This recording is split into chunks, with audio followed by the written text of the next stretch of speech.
such a beautiful autumn day. It's starting finally to get a little bit cooler. That's great. But every day is such a great day because it's a day that the Lord has made. And you are all such beautiful people. And so we're so glad to see you here today.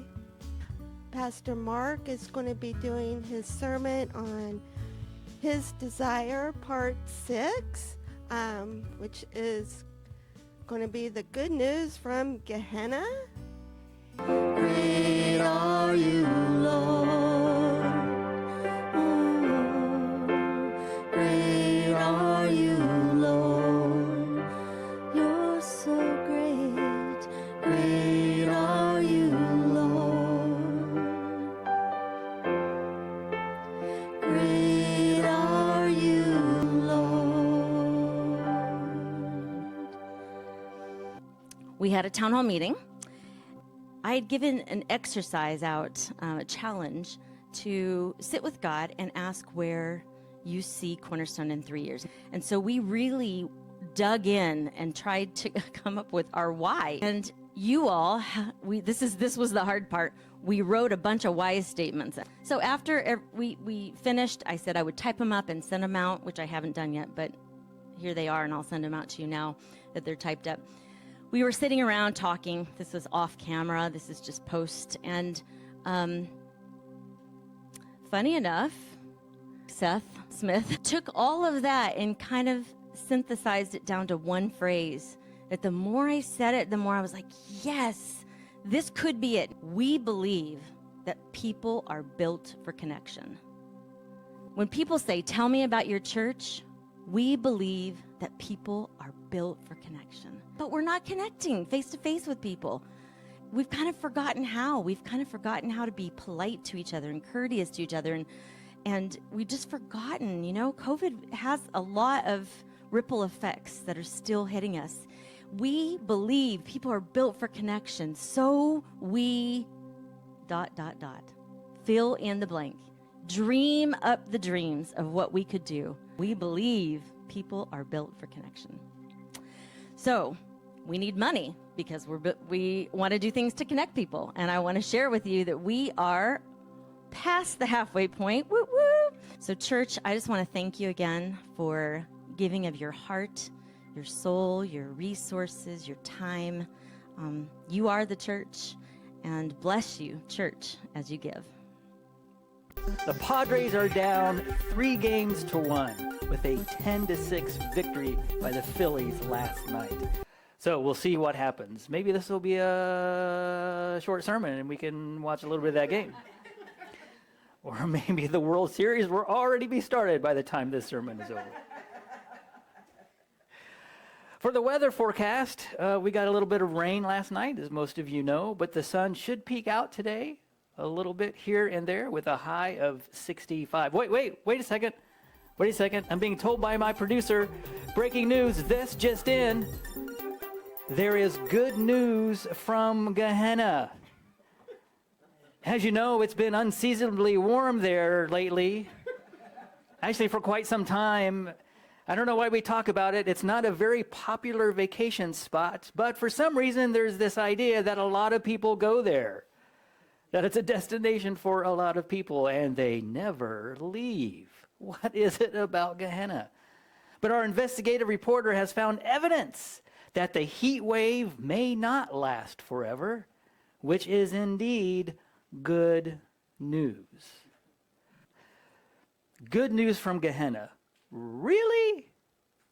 Well, let's find out, folks. Let's take a visit, kind of virtually, maybe, at least in our mind's eye, and look at a little history at this place. Yes, it is a place, an actual geographical place called Gehenna. Perhaps better known for its unfortunate translation, hell. And why might this be important? Or at the very least, interesting? It's because Jesus spoke of Gehenna more than anyone else in the Bible. What does Gehenna have to do or have to say about God's desire? We've been starting off every sermon in this series, and this is part 6, with a couple of questions. What does God want from me? And a lot of times we also ask, what does God want me to do? And I think hopefully we're beginning to ask ourselves this next question, which I don't think is asked very often or as often as much. What does God want for me? What is his desire for me? What does he want for all humanity? What does he want for us, his beloved children, his creation, his desire? If we take a traditional and common view of hell, hell has something to say about it, doesn't it? Hell kind of gets in the way a little bit. But today we're not going to talk so much about hell as we're going to talk about Gehenna. Gehenna. And the word Gehenna is never used in the Old Testament because Gehenna is a transliteration of another word. Let's go to the very first place where the origination of this word exists, and it's in Joshua 15, a description of a boundary line. So this is after Joshua has entered into the land, and they're laying out all of the boundaries for the different tribes. Then it ran up the valley of Ben Hinnom. This is it, folks. Gehenna is a extrapolation of Ben Hinnom, the valley of Ben Hinnom. It's probably named after a person because Ben, if I'm not mistaken, means son of. Valley of the son of Hinnom. Kind of innocuous, isn't it? Kind of benign. It's just there. It's just a valley. Let's show the next slide. This is a map. Actually, it's kind of like a satellite aerial photo. Yeah, I do have a laser pointer. Okay, you can't see it on the TV. Very nice. You can see it, now you don't. Do you see it? Now you don't. Okay. There goes my great idea. The word Gehenna is not in the Old Testament, but Hinnom is, or Ben Hinnom, or the valley of Ben Hinnom. It's only mentioned 13 times in the Old Testament, and we're going to look at most of them. So grab a cup of coffee and strap in. Uh-oh, I hear Ann in the background. And you're a puzzle in progress. I'll just tell you that right now. There is no culture that lives in a vacuum. And we know most cultures are influenced from past cultures. And it was the same in Bible times as well. Ahaz was one of the kings of Israel.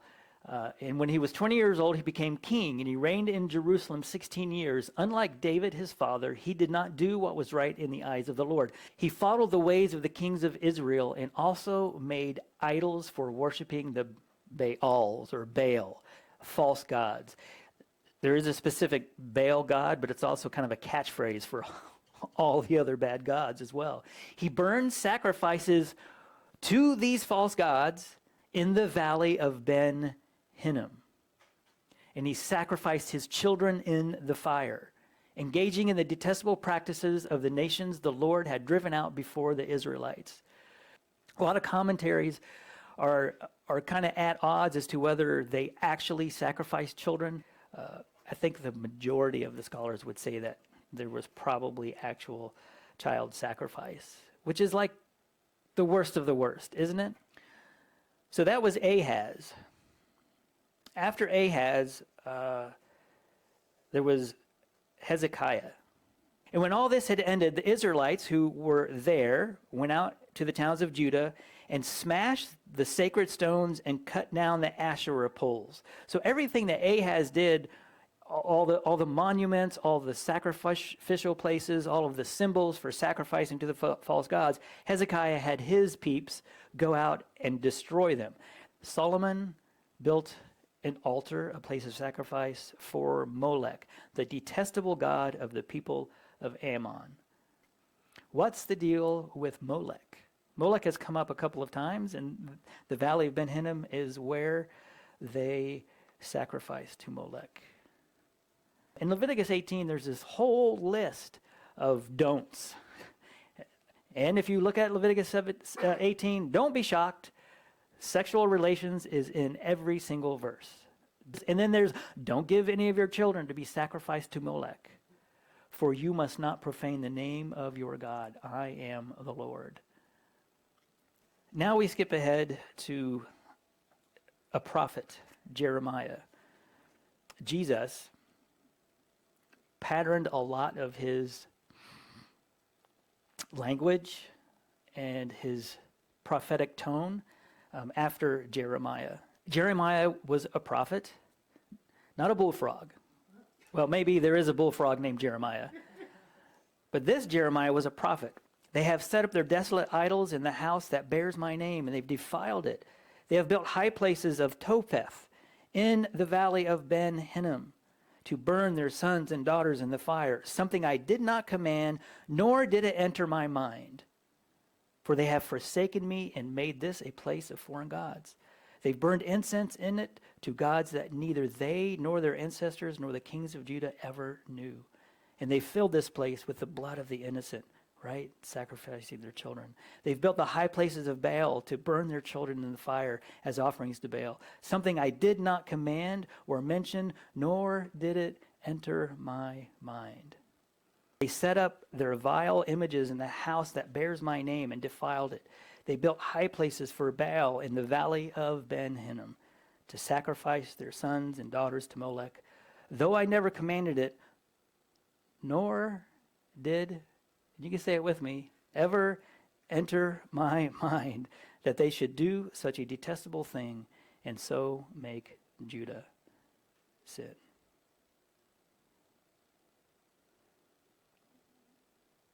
But that's not the last word in Jeremiah 32. Now, what does all this have to do with Jesus? There are only 13 times the word hell is used in the New Testament, and Jesus is responsible for 11 of them. 11 times he used the word hell, but he did not use the word hell. He used the word Gehenna. And here is the list of all the places that hell is mentioned in the New Testament. Those are all the Gehenna/hell scriptures that Jesus says.